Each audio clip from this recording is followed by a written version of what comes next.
دلچسپ حکایت، شیطان کی انگلی، حلوائی کا شیرہ اور لڑائی۔ صفحہ نمبر 54 میں حکایات شیطان کتاب کا نام ہے، اس میں موجود ہے۔ صدیوں پہلے کی بات ہے۔ صدیوں پہلے کسی بزرگ نے ایک شیطان کو دیکھا جو اپنی ایک انگلی اٹھائے ہوئے چلتا چلا جا رہا تھا۔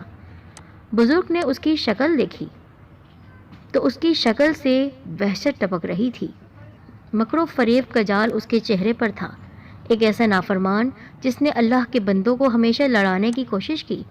اللہ والے شیطان کو پہچان جاتے ہیں، تو وہ بزرگ اس شیطان کے پاس گئے اور پوچھا، تم بظاہر ایک عام سی مخلوق دکھائی دیتے ہو، کیونکہ رحمان کے سامنے تمہاری کوئی طاقت نہیں ہے، لیکن تم بیٹھے بیٹھے سینکڑوں ہزاروں لوگوں کو کیسے لڑا دیتے ہو؟ یہ جو آج کل ہم فتنہ دیکھ رہے ہیں، فساد دیکھ رہے ہیں، لوگ ایک دوسرے سے بات بات پر لڑنا شروع کر دیتے ہیں، اس کی وجہ کیا ہے؟ کیسے تم یہ عمل کرتے ہو؟ ذرا ہمیں بھی تو اپنا یہ راز بتاؤ۔ شیطان مسکرایا، اس نے بزرگ کو اپنی انگلی دکھائی اور آہستہ سے بولا، لوگوں کو میں نہیں لڑاتا، میری یہ انگلی لڑاتی ہے، اس لیے اس انگلی کو اٹھائے ہوئے چلا جا رہا ہوں۔ بزرگ نے پوچھا، وہ کیسے؟ شیطان نے کہا، یہ جاننے کے لیے آپ کو میرے ساتھ کسی بازار میں چلنا ہوگا، پھر آپ دیکھیں گے میری انگلی کا کرشمہ۔ پھر وہ اس بزرگ کو لے کر اس بازار میں آ گیا اور کہا کہ اب ہمیں آپ جانتے ہیں کہاں جانا ہے؟ بزرگ نے کہا، تو ہی بتا دے۔ اس نے کہا، سامنے جو حلوائی کی دکان دکھ رہی ہے، وہاں مجھے جانا ہے آپ کو لے کر۔ حلوائی کی دکان پر وہ شیطان ان بزرگ کو لے کر پہنچ گیا۔ اب آپ کو چند منٹوں میں اس شہر کی تباہی دکھاتا ہوں، ذرا ملاحظہ کیجیے گا کیسے یہ سارا معاملہ میری ایک انگلی کرتی ہے۔ بزرگ اب تک حیران پریشان تھے، ان کو ایک طرف کھڑا کر دیا۔ اب کیا دیکھتے ہیں کہ شیطان حلوائی کی دکان پر گیا۔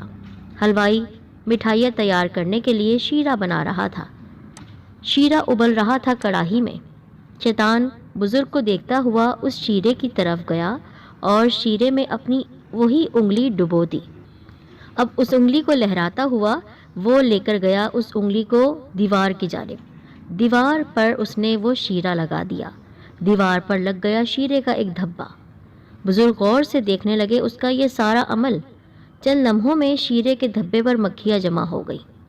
شیطان کہا لگا رہا تھا، اب کہہ رہا تھا، دیکھیے گا منظر۔ مکھیاں جمع ہوئیں اور شیرے کو چاٹنے لگیں تو دیوار کے دوسرے کونے پر ایک چھپکلی بیٹھی ہوئی تھی۔ چھپکلی نے جب مکھیوں کا انبار دیکھا، ڈھیر دیکھا، تو وہ ان کی طرف لپکی۔ جیسے ہی وہ چھپکلی ان مکھیوں کی طرف لپکی، وہیں حلوائی کے اسٹول کے نیچے اس کی بلی بیٹھی ہوئی تھی، اس کی پالتو بلی تھی۔ بڑی محبت کرتا تھا وہ اس بلی سے۔ جیسے ہی اس بلی نے اس چھپکلی کو دیکھا، وہ اس اسٹول کے نیچے سے نکلی اور چھپکلی پر اس نے جھپٹا لگایا۔ جیسے ہی اس نے چھپکلی کو پکڑ کر کھانے کی کوشش کی، اسی دوران بازار سے ایک وزیر کا نوکر کتا لے کر گزر رہا تھا۔ اس کتے نے جب بلی کو دیکھا تو فطرت سے مجبور ہو کر اس نے رسی چھڑوائی اور بلی کے پیچھے بھاگنے لگا۔ بلی نے جب دیکھا کہ ایک کتا اس کے پیچھے آ رہا ہے تو وہ دوڑنے لگی۔ دکان میں کبھی اوپر چڑھتی، کبھی نیچے آتی، کبھی دائیں جاتی، کبھی بائیں جاتی، یہاں تک کہ وہ اس کڑاہی میں گر گئی۔ کڑاہی میں گرتے ہی وہ جل کر مر گئی۔ ساری مٹھائی بھی خراب ہو چکی تھی۔ حلوائی کو بہت غصہ آیا کہ ایک تو میری بلی کو مار دیا، اوپر سے ساری مٹھائیوں کا دیا پاچا کر دیا۔ پوری دکان بکھر گئی تھی۔ اس نے آؤ دیکھا نہ تاؤ، جلیبیاں جس چمچے سے تلی جاتی ہیں، اس چمچے کو اس نے کتے کے سر پر دے مارا۔ کتے نے چیخ ماری اور بازار میں گر کر دم توڑ دیا۔ وزیر کا نوکر غصے میں آ گیا، یہ دیکھتے ہوئے اس کو طیش آ رہا تھا۔ کچھ نہیں سوچا، کچھ نہیں سمجھا کہ معاملہ کیا ہے، ماجرا کیا ہے۔ بھاگتا ہوا آیا، اس نے حلوائی کو گریبان سے پکڑ لیا اور اسے بازار سے نکال کر مارنے لگا۔ حلوائی کے ملازم شور سن کر باہر آئے۔ انہوں نے وزیر کے نوکر کو مارنا شروع کر دیا کہ تو ہمارے مالک کو مارتا ہے۔ اتنے میں اس لڑائی کی اطلاع وزیر کے دفتر تک پہنچ گئی۔ وزیر نے اپنے سپاہی بازار کی طرف دوڑا دیے۔ اب سپاہی جب وہاں پر پہنچے تو کیا دیکھتے ہیں، وہ تمام دکاندار مل کر سپاہیوں کی پٹائی کر رہے ہیں، وزیر کے نوکر کو بھی مار رہے ہیں۔ کچھ جانکاری نہیں کی، حقیقت معلوم نہیں کی۔ قصہ مختصر یہ کہ لڑائی چند لمحوں میں پورے شہر میں پھیل گئی۔ وہ بازار جہاں پر ابھی رش لگا ہوا تھا، لوگ ہنس رہے تھے، بول رہے تھے، مٹھائی خرید رہے تھے، دوسرے سامان خرید رہے تھے۔ اس وقت وہاں پر ایک دوسرے کے خون کے پیاسے تھے۔ درجنوں افراد دیکھتے ہی دیکھتے زخمی ہو گئے، سپاہی ان کو پکڑ کر لے گئے۔ ذرا سی دیر میں فتنہ پھیل گیا، تباہی مچ چکی تھی۔ جب ہر طرف خاموشی چھا گئی، حلوائی کو بھی پکڑ کر لے گئے تھے، اس کی پوری دکان تباہ ہو گئی تھی۔ سمجھ نہیں آ رہا تھا ماجرا ہوا کیا ہے۔ شیطان نے آخر ان بزرگ کی طرف دیکھا اور کہا، دیکھا آپ نے تماشا؟ وہ حیرت سے وہ سارا تماشا دیکھ رہے تھے، سارا منظر دیکھ رہے تھے۔ کہنے لگا، کیوں صاحب، کیسا لگا؟ بزرگ نے پوچھا، کیا یہ سارا معاملہ جو ہوا ہے تمہاری انگلی کا کھیل ہے؟ ایک انگلی کی وجہ سے Through my online store alone, we've sold over $500,000 worth of spices. That's so crazy. I went from تم نے پورے شہر میں تباہی مچا دی، پورے شہر کو لڑوا دیا۔ شیطان نے قہقہا لگایا، زور زور سے ہنس رہا تھا وہ خبیث، اور بولا، نہیں، یہ سب کچھ غصے، منافقت، حسد، انتقام کا کھیل ہے۔ بزرگ نے پوچھا، کیا مطلب؟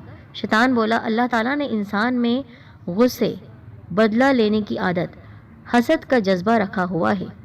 جب کسی شخص، کسی شہر یا قوم میں یہ جذبہ بڑھ جاتا ہے تو اس پوری قوم، اس پورے شہر کو تباہ کرنے کے لیے میری یہ انگلی اور اس انگلی پر لگا ہوا شیرہ، اس کا دھبا کافی ہے۔ بزرگ خاموشی سے سنتے رہے۔ شیطان بولا، دنیا میں یہی جذبے، یعنی حسد، جلن، غصہ، انتقام، دشمنی، ایک دوسرے کی برائی کرنا، ایک دوسرے کے لیے اپنے دل میں برائی رکھنا، ایک دوسرے کو مارنا، ان کو تباہ کرنا، اچھی سوچ نہ رکھنا، یہ کافی ہے۔ یہی جذبے میرا گھر ہیں، اور جس شخص کے اندر یہ ساری خصوصیات موجود ہوں گی، میں اس کے اندر سے کبھی نہیں نکلتا۔ بزرگ سنتے رہے۔ شیطان بولا پھر سے، لیکن جو قوم اور انسان اپنے غصے اور اپنے انتقام پر قابو پا لے، میں اس شخص، اس قوم سے، ان لوگوں سے ہمیشہ ہمیشہ کے لیے دور ہو جاتا ہوں۔ آپ نے دیکھا، منٹوں میں تباہی مچ گئی۔ کیا کیا تھا میں نے؟ صرف ایک شیرے کا دھبا تو میں نے دیوار پر لگایا تھا۔ اب یہ جانوروں کی فطرت ہے کہ اللہ نے ان کے اندر ایک دوسرے کو کھانے کا نظام لگایا ہوا ہے۔ مکھیوں کو چھپکلی کھاتی ہے، چھپکلی کو بلی کھاتی ہے، کتا اس کے پیچھے بھاگتا ہے۔ اگر یہ انسان ایک دوسرے کو سمجھ جاتے اور یہ سمجھ جاتے کہ جانور تو اتنے سمجھدار نہیں ہیں، مٹھائی وہ پھیلائیں گے جب وہ بھاگ رہے ہیں، وہ جان بچا رہی ہے کتے سے، تو یہ کسی انسان کا عمل نہیں ہے، یہاں پر انسان کیوں لڑے؟ اگر وہ ایک دوسرے سے معافی مانگ لیتے اور کہہ دیتے یہ تو جانوروں کا قصور تھا، انہوں نے کیا ہے، اگر غلطی سے بلی مر گئی تو کتے نے تو کچھ نہیں کیا تھا، اور کتے کو اس حلوائی نے کیوں مارا غصے میں؟ اگر اپنے غصے پر وہ قابو پا لیتا، اس کے غصے کی وجہ سے اس کی دکان بھی تباہ ہوئی، وزیر کا نوکر اس کے اوپر آ گیا، اور سپاہی تمام دکانداروں کو لے کر چلے گئے۔ اگر ایک شخص بھی آ کر معاملہ رفع دفع کروا دیتا کہ چھوڑو یہ لڑائی جھگڑا، چھوڑو، ہو گیا سو ہو گیا، لیکن نہیں، سب مل کر لڑائی کرنے لگے، تشدد کرنے لگے، ظلم کرنے لگے۔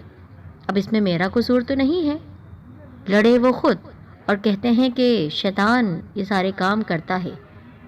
ہاں، اگر یہ اپنے دلوں کو صاف کر لے تو پھر میں کبھی ان کو لڑواؤں گا نہیں۔ اس واقعے سے ہم کیا سبق سیکھیں؟